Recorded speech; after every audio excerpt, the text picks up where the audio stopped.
Hi, I'm Dr. Doris and you are so welcome. This is the AHA series, today with a question from Peter from England.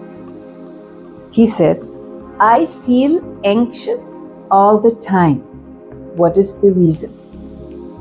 Thank you for your question, Peter.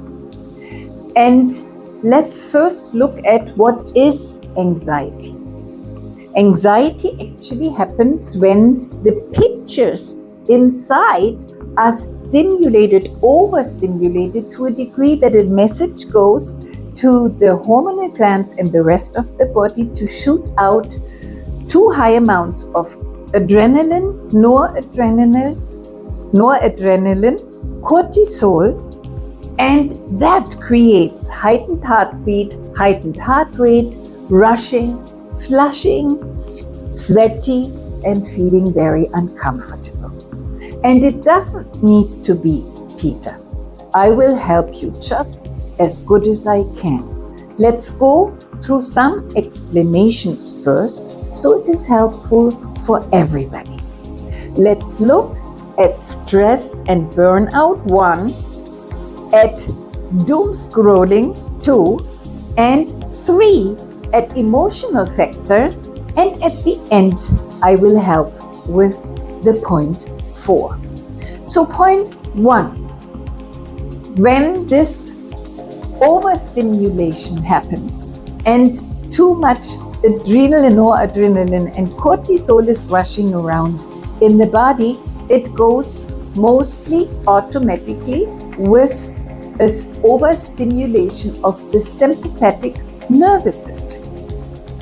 And when you say, I feel anxious all the time, Peter, it indicates to me that this has become chronic, because many times several of the factors come together, and so these chronic patterns begin and continue and continue and continue until you interrupt them. This is for you to receive some gifts and some ways to stop it and to change it. So let's look at stress and burnout 1, which is created by too many demands on the outside, too many hours of work, stress in the family, toxic relationships, and many things that happen in life that of course have to be regulated. The second point we were mentioning is doom scrolling. Nowadays, more people than not overstimulate that thought process and the nervous system by too many hours on the phone, on the computer, on the television, on any screens or devices. And because there is an information overload many times of politics, of danger, of news, of negativity, and that, of course, is an overload again to the hormonal and to the nervous system. So finding a new way how to stop and change the too much scrolling on the phone and on the computer is incredibly important. At the minimum, if that's part of what you're doing, Peter, please do not do it in the morning and also not before you go to bed. It is advised to find some help how you can use a discipline to do it maybe at 2 times a day in a regulated fashion, which means you say, okay, now I will use social media, look at the clock, make it be half an hour, maybe in the morning, and half an hour, not too late in the evening. And that should be enough, because more information from outside is not required. So social media overload is something that needs to be handled, where we have to learn to control ourselves, and needless to say, I will come up with some solutions what to do instead of it. let's first go to the different reasons. So reason number 3 was emotional. So the emotional reason for anxiety very often has to do with either unstable finances, a threat within the career, toxic relationships, and an imbalance in daily activities and exercising. So emotional overload or emotional toxicity or emotional negativity is many times not identified by people. I have many clients like that who got used to it. Again, it became chronic and they think it's normal. But if something is nagging within your emotions, if it's like scratching on your nervous system, it has to be looked at and it has to be changed. Otherwise, that covert sometimes reason for heightened adrenals and heightened anxiousness cannot be eliminated or reduced. So looking at the emotions and handling the emotions is significant and very important. Now, there is also something that many people experience, which is meaninglessness or a lack of purpose. Sometimes a lack of spiritual connectedness. And this is certainly something, if that resonates with you, Peter, to start with. Sit down and think about what are your outcomes in life and what is really important to you and for you.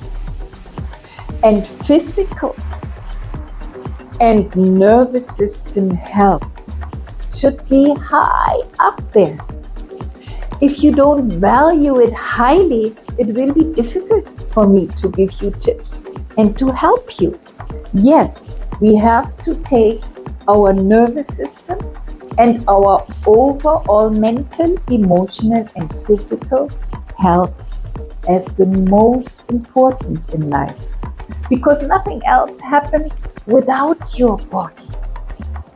So let's tackle this anxiety because you can, and let's do something about it because it's required. And please make a step today, Peter, because I'm worried about you and concerned, and I would like for you to begin the path of reducing stress, of cleaning out possible emotional factors, getting them fixed, and certainly of bringing some routine into your life.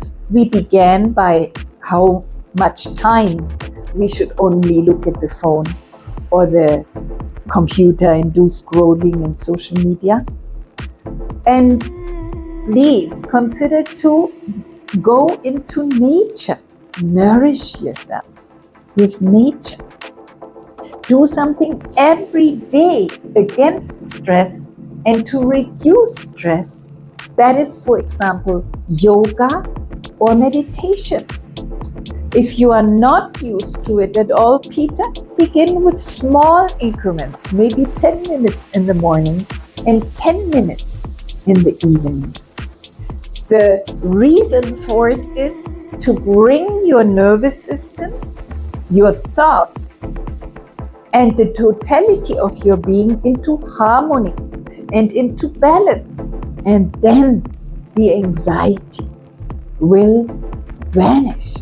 Now you have to do something about this because it's not going to happen by itself.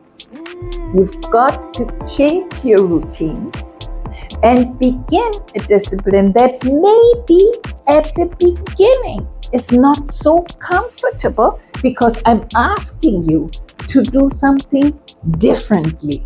in order for this anxious feeling to vanish. And once you have gotten into the rhythm, it will be easy to continue, because altogether my question to you also is, Peter, what makes you feel good? The things that make us feel good, but by good I don't mean visual internal overload, I mean thinking overload, I mean what makes you feel good in a way that it's good for your nervous system and it's a healthy feeling. Heightened adrenals, heightened heartbeat is not a good feeling if it is done in a consistent manner and if there is what is called overstimulation.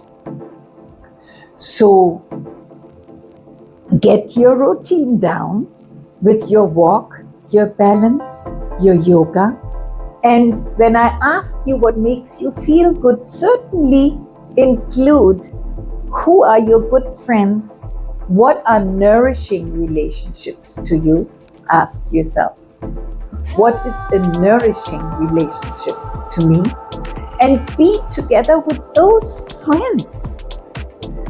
Get yourself to feel good through nourishing intimacy, through social contact that is engaging, that is in person, at the most through the phone, but not through social media, not through overstimulation.